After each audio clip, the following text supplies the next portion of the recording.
climate change. I'm going to tell you something controversial. Hillary and I believe in science. This is a university, right? I mean, this is a university. Hillary and I believe in science. There is a scientific consensus in the world that human activity in the emission of greenhouse gas, CO2, is affecting the climate and that we better do something about it. That is a consensus.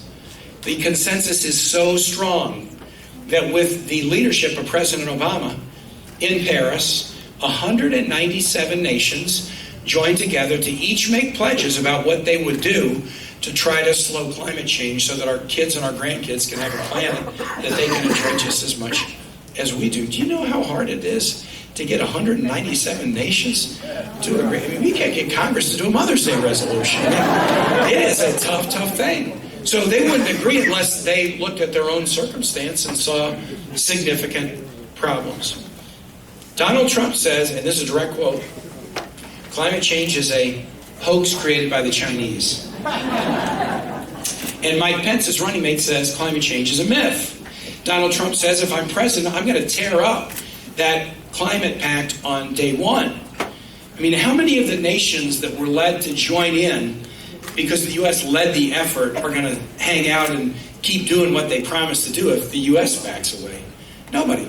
And I'll tell you something, if you elect a president who won't acknowledge science on climate change, what other science won't they acknowledge? Science about food safety, science about air quality, science about water quality, science about the protocols you should use before you approve prescription drugs. I mean, if you don't accept science in the climate area, that could be a real harbinger of some problems down the road. And that is an important thing to know about the difference between a Clinton-Kaine ticket and a Trump-Pence ticket. Next issue, and I'll just do this one last issue, and then I want to get to the meat of this thing, which is how we win. And this is a very important one to Hillary and me. We believe in equality. We believe in equality.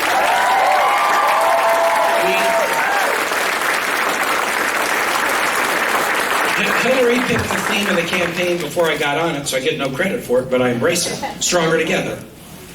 E pluribus unum. Stronger together.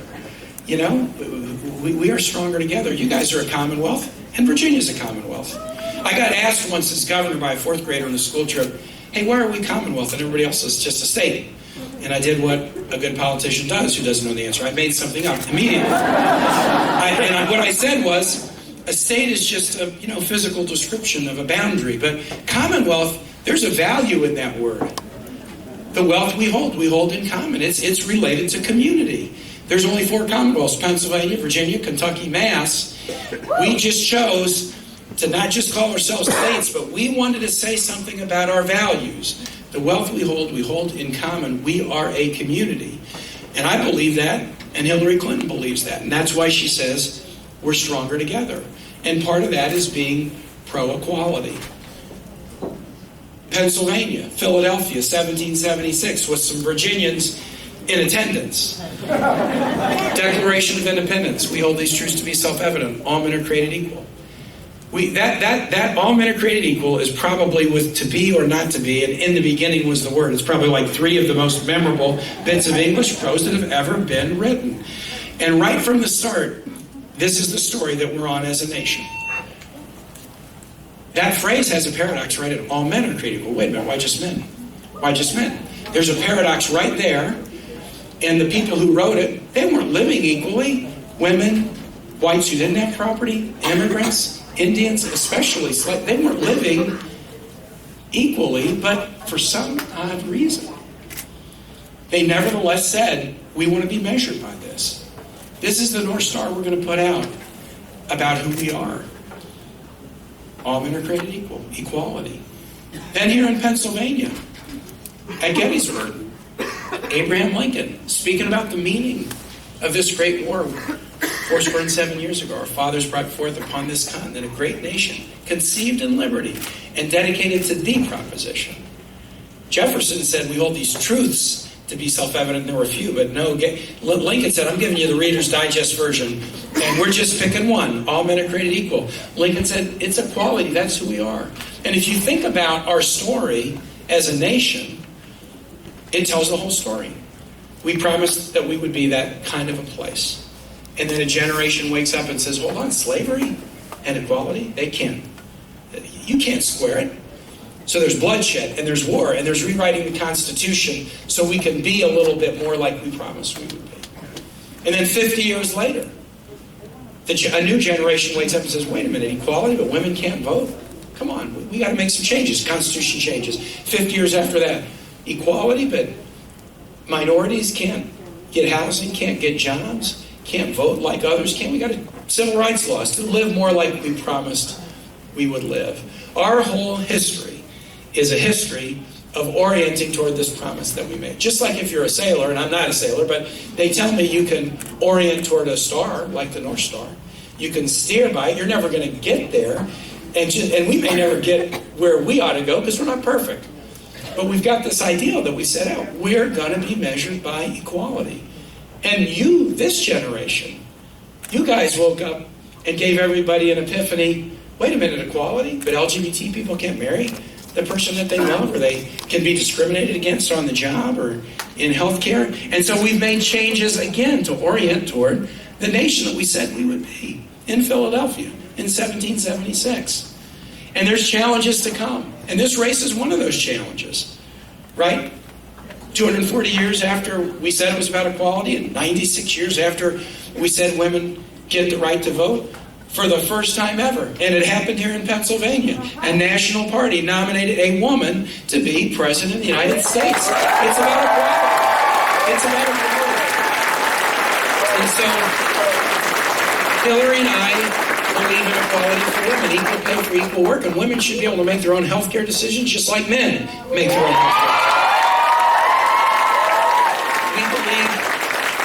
We believe that we're a nation of immigrants. We're going to have a working immigration policy, and Hillary and I want to do immigration reform, but we don't believe in trash-talking people because they're Mexican-American or because of their background. We believe all religions bring value to this country. The First Amendment, and they made it first for a reason. You can worship as you like or not, and you won't be preferred or punished. We gave that gift to the world. I don't want to go to a society where Muslims are going to be treated as second class because of the choice they make. No, we need to treat faith and values equally and have respect. And we need to do that. Voting rights. Both parties from the 1860s through basically the age of Obama, we expanded voting rights. It was white men of property, and then President Jackson expanded to, okay, you didn't have to own property. Then the 15th Amendment after the Civil War, you can't block somebody from voting because of the color of their skin. Then the 19th Amendment, can't stop somebody because they're a woman from voting. Then the 26th Amendment, you can vote if you're 18, you don't have to be 21. Our history was a history of expanding the franchise, expanding participation out of the view that the more participation there would be, the more democratic we would be. But we see in many states in this country, really kind of in the age of Obama, states making it tougher to vote. You need more IDs to vote. We're going to do less early voting. We're going to make it harder to vote. Hillary and I believe that voting is the key to equality, and we want to make voting easy. We want to have automatic registration when you turn 18. When you turn 18, you're automatically registered. And we want to make it easier to vote. I was a fair housing lawyer doing fair housing cases, protecting people's rights to get housing or a mortgage or insurance or an apartment, regardless of their skin color or their disability.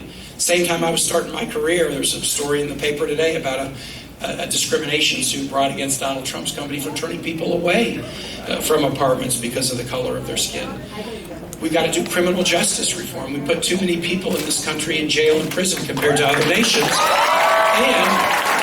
And the disparities about who we put in jail, just the data is so sharp. We've got to do better. Hillary and I believe in equality, and that seems to be a value that is just such a sharp value of this generation, and that's why I'm optimistic about the future. So let me just finish and tell you now, okay, here's how we got to win.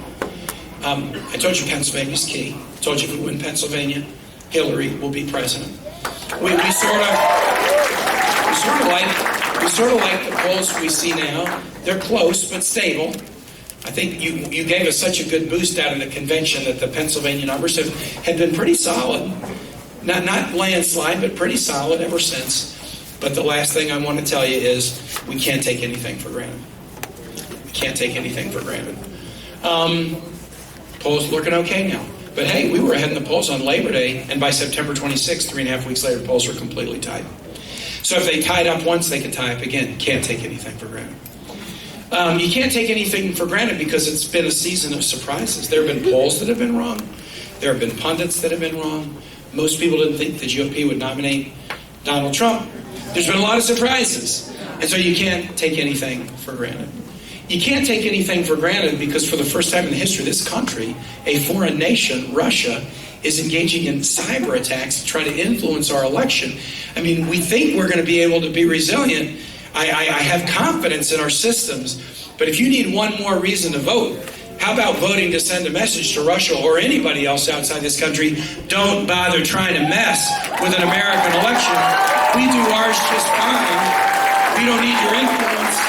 We don't need your interference. You can't take anything for granted.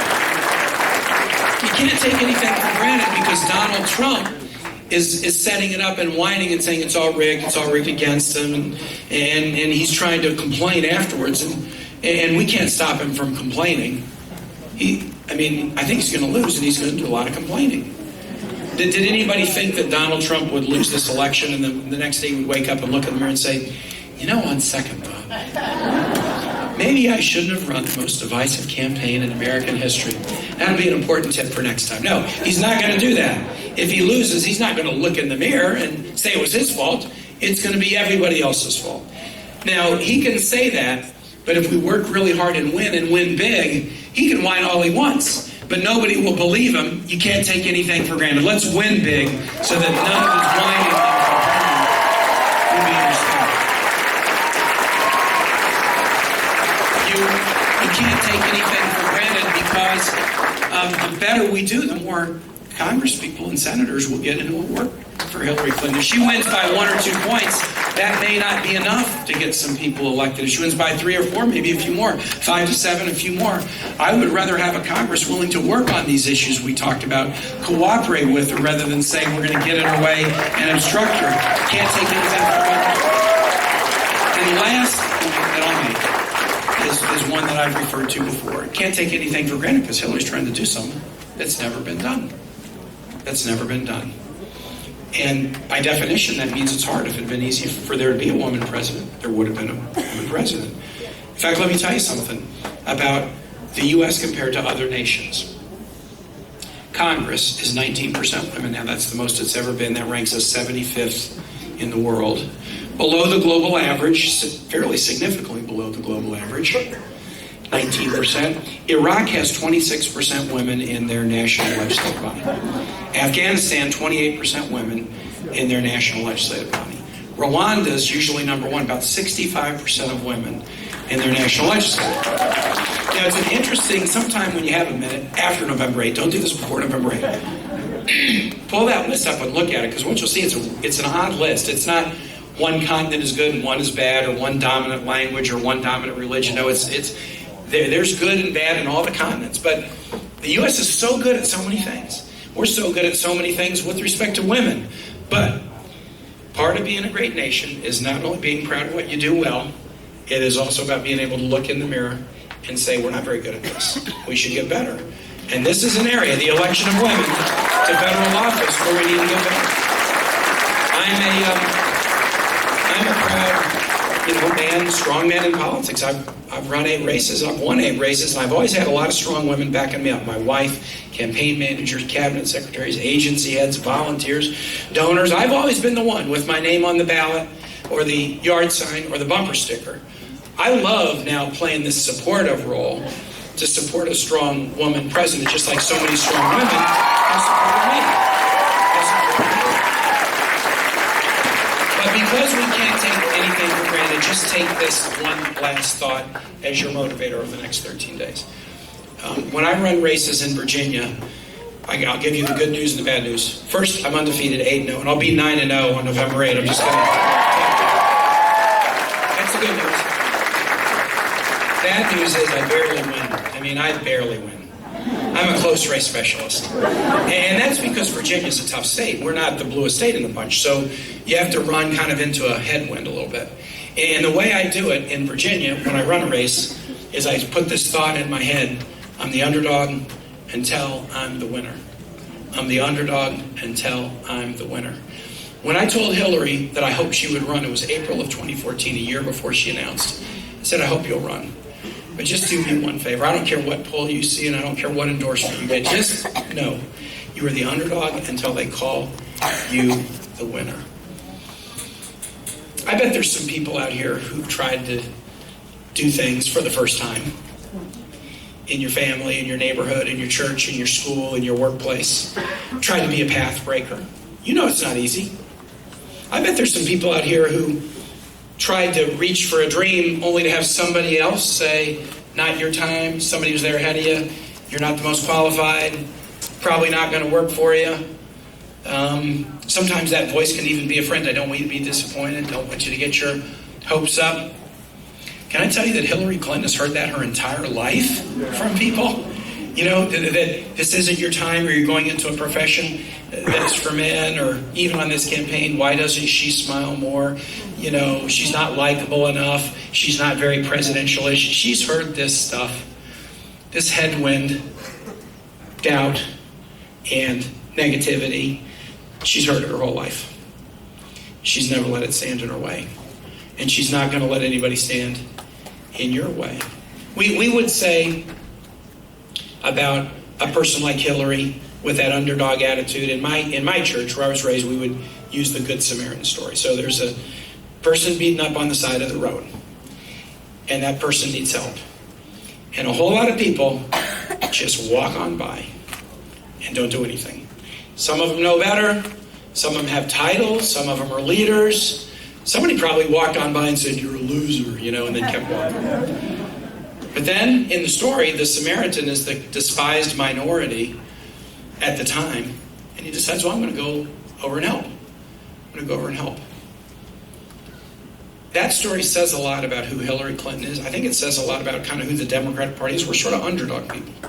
When we don't know all the answers, when we don't sometimes know any of the answers, when we don't even know the words to say, we're not just people who walk on by. We're people who roll up our sleeves and go over to help. There's a lot of people on the side of the road in every zip code in this country asking for our help.